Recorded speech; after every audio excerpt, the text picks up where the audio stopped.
Welcome to the ISF podcast from the Information Security Forum, featuring timely conversations, practical insights, and resources for global cybersecurity professionals. I'm your host, Tavia Gilbert. This episode begins a special 4-episode series focusing on the ISF's latest report, Threat Horizon 2024, The Disintegration of Trust. Today we offer an overview, setting the stage for this threat report. Then, over the next several weeks, we'll have a deeper discussion about each of the 3 major threats featured in the report. Steve, thanks for being here with me today. First, let's just quickly touch on why you and I revisit this theme each and every spring. It's a good question, particularly given that we talk about threats all the time. But hopefully we walk away from it with a smile rather than worried to death. But the reason why we do it is very, very simple. And that is that the threat landscape changes all the time. It's in a constant state of flux. And whilst there are very many reports out there that will tell you what happened yesterday and what you should have done about it, the threat horizon is one of the few, if not the only one, that looks forward and tries to anticipate some of the threats that will be coming along so that you can better prepare your organization to deal with them. And very many of our members, use the threat horizon in their strategic planning, in their wargaming and their simulation exercises. And so I do hope that people listening to this will go away being better informed so they can in turn help their organizations, consider the threats that we forecast in the context of their own business, because not all of them are going to apply to every business out there. And then perhaps really importantly, begin to plan how to put in place some of the remediation that is so necessary to ensure that come the day when some of these threats perhaps do come to pass, they can continue to keep their businesses running and avoid significant financial harm. The broadest takeaway of this report is the forecast that as novel ways of living and working are established, efforts to maintain stability are going to be undermined by ongoing conflict and turbulence across many sectors. So that sounds like a lot of fun. What can you tell us about that prediction? Well, our recent podcast series, we've discussed a whole range of different topics, but with nearly every episode, I think, we've discussed the impact from a security standpoint of having a significant percentage of the workforce doing business from home. Between that and watching what's currently happening on the geopolitical stage, it's very hard, I think, for anybody to feel that the world is becoming more secure. And yet, I will remind people, as I do every year, that the Threat Horizon report is actually a very positive, constructive document that, if you use it properly, can help you to navigate through the challenges that you're facing. And in outlining the problems, what we try to do is position ourselves to find solutions that we can then share. And so, as people listen to the next few podcast episodes, they'll hear that as we talk through the different threat points, we also spend some time talking about some of the practical suggestions for what they can do to prepare, both in the very short term, but also, of course, in the longer term. So I actually look forward to Threat Horizon very much. It's one of my favourite reports that we produce, because I use it as a time to just sort of reflect on some of the challenges that are upcoming, but perhaps more importantly, to really try to work through some of the solutions that we can come up with that allow people to play to their strengths to really navigate through that rather difficult space. Okay, well, your positive spin on it is what keeps me coming back every year, so thank you for that. I appreciate it. Let's get into it. I'll start by reminding listeners that when ISF drafts this report, they use the PESTLE model, which forecasts the impact on the political, economic, social, technological, legal, and environmental.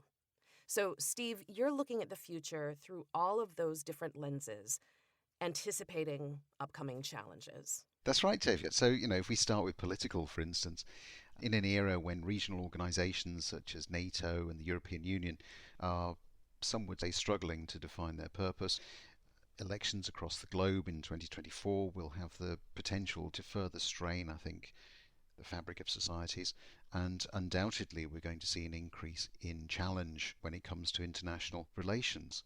If we just look at the European Union in a little bit more detail, the EU is going to be facing its first European Parliament election since withdrawal of the UK, and facing pressure from populist and undoubtedly disruptive agendas. And I think that one of the things we are going to see, and we've seen it before, of course, with some of the American elections, but I think we're going to see the next generation of fake news plaguing some of those political campaigns and perhaps polarizing voters, undoubtedly eroding trust at all political levels, probably at a time when we could really do with the absolute opposite happening. Yes, and everything political is changing moment to moment. So tell us what the report anticipates from an economic perspective. Well, more recently, of course, we've seen significant warnings of economies sleepwalking into recession. If you look at the UK, the Bank of England was just talking about that, at the beginning of May.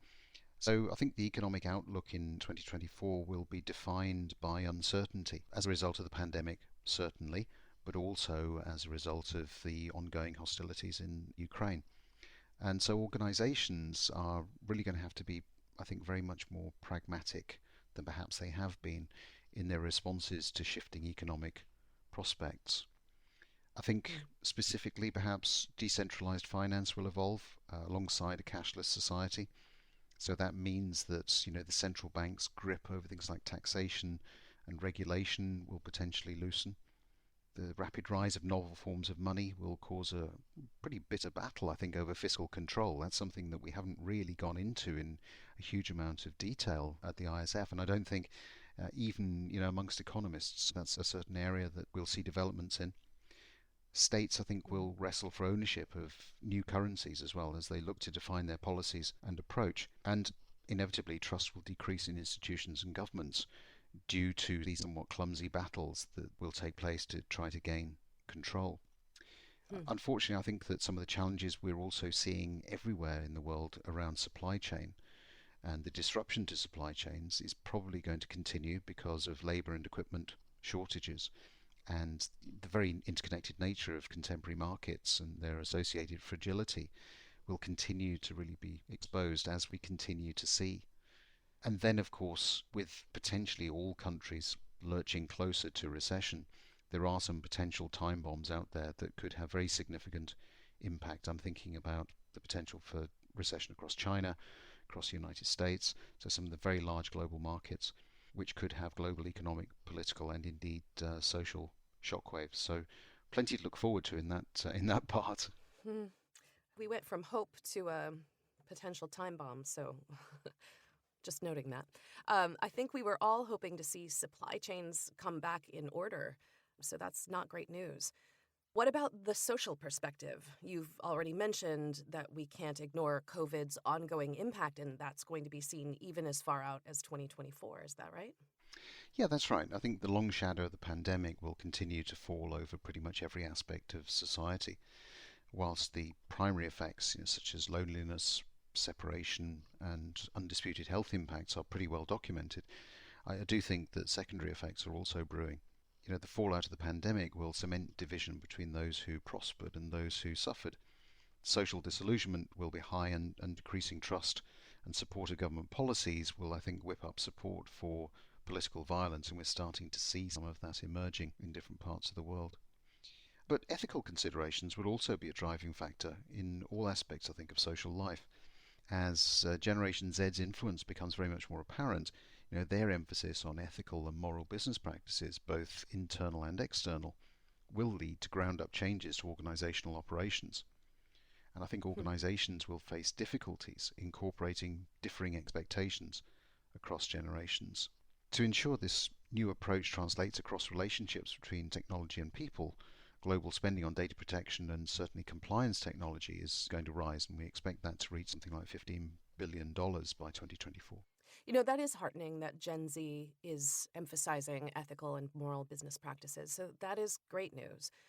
As those digital natives are making their way into the workforce, do you think that will have any particular impact on technology?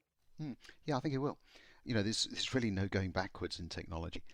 Nations will explore deeper into cyberspace, competing for technological and scientific supremacy as it becomes a key metric for international power. We're going to see quantum computing really coming into its own, potentially as early as 2024. And, in response, the strategic advantage for the nation to first harness quantum computing will be quite extraordinary.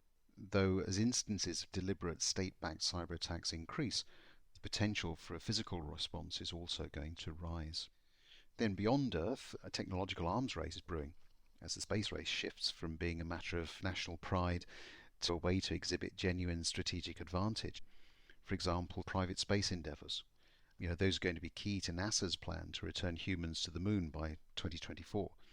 And if we look at what's been going on in the Ukraine, we've seen the rise of SpaceX, Elon Musk, providing infrastructure to allow for continuing internet access across that region. So private sector stepping into perhaps where we would have imagined that governments would have been before. And, I think as all nations race to establish themselves off-planet, the emergence of low orbital debris will begin to impact further advancements as we risk trashing a new arena for exploration and exploitation. Oh, we're so good at trash, we humans. We've talked a lot on this podcast about the difficulties of using legislation to impose some sort of guardrail on the wild west of tech. What will the continued expansion of technology then mean from a legal point of view? Well, the constant rate of change in technology is going to create a game of cat and mouse between innovation and legislation. And I think by 2024, technological advancements will have expanded this disparity probably even more. Governments will extend the scope of legal obligations and constraints affecting how organizations use and process data to protect, ostensibly anyway, individual human rights. Having realized the pervasive power of data, there'll be a concerted effort for legislative reform that goes way beyond data privacy. I think these efforts will reassess the use of things like AI, artificial intelligence, and of course not forgetting the Internet of Things, IoT devices, to really reduce the exponential growth of cyber attacks. Unfortunately, laws and regulations, I do think, are going to become a tool of political negotiation and inevitably power struggles.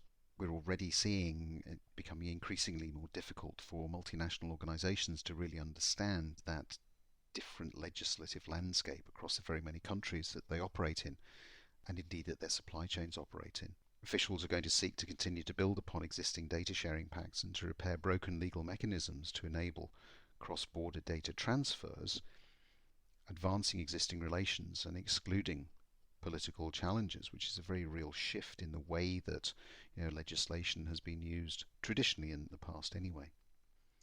But it's not all bad news. I do think there's going to be some collaboration too emerging, particularly in the wake of ransomware sanctions, as allies enforce legal sanctions on nefarious actors, really indirectly, but still taking aim at these actors' state sponsors. Well, last but certainly not least, we have the environment, and I know you're not going to say that the Threat Horizon report sees a swift and decisive conclusion to climate change. Unfortunately not, no. And in fact, the pandemic will be eclipsed by environmental challenges, I think. By 2024, the world is expected to have breached the 1.5 degrees centigrade limit set out in the 2015 Paris Agreement, causing widespread disruption and an alarming loss of biodiversity.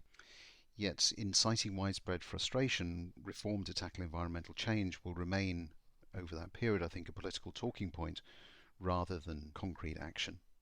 Environmental change, though, will become a motivating factor as organisations seek to demonstrate their environmentally safe behaviours to appease customers and inevitably to remain attractive to investors.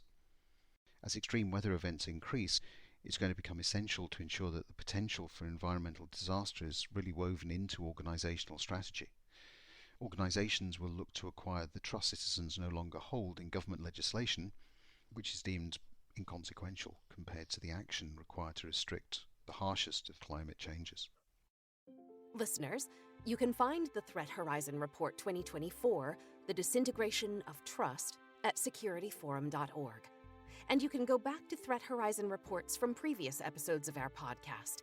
You'll find those in our feed, and we'll link them in the show notes.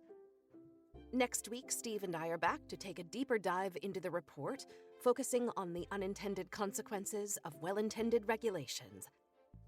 In the meantime, is there a topic or question that you'd like us to cover in a future episode? Let us know at securityforum.org, which is also where you can find that catalog of past video and podcast episodes, as well as ISF's research, practical tools, and guidance related to discussions like today's. Follow us on LinkedIn by searching CEO Steve Durbin or Security Forum. Follow our audio feed wherever you get your podcasts so you never miss an episode. And if you like the ISF podcast, we'd love it if you'd write us a short review and if you'd rate the podcast. The ISF podcast is produced by Talkbox and Tavia Gilbert, with music by Alexander Filipiak, associate producer Katie Flood, mix and master by Brian Barney. Thanks for listening.